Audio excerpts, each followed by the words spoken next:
Не, аз не го карам слушал. А, просто ми е интересно какво те кара да мислиш, че съм кефла.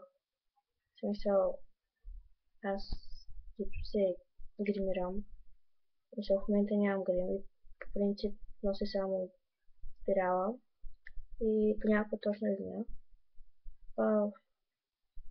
Като се обличам като кефа, не се държа като такава.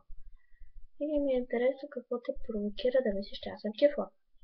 Това са някакви пълни противоположности. Аз и кифла. Да.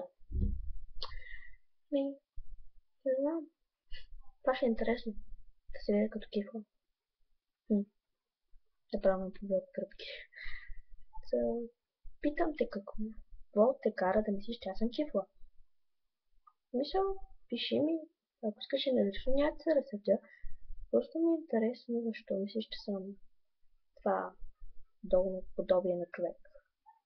На създание на да. Аз, ако съм кифла, ще да е много. Не, това е интересно. Моля те, пиши ми и ми кажи защо мислиш, че съм кифла. Интересно е. Горките създания, наречени с това прозвище, не знам как се търпят.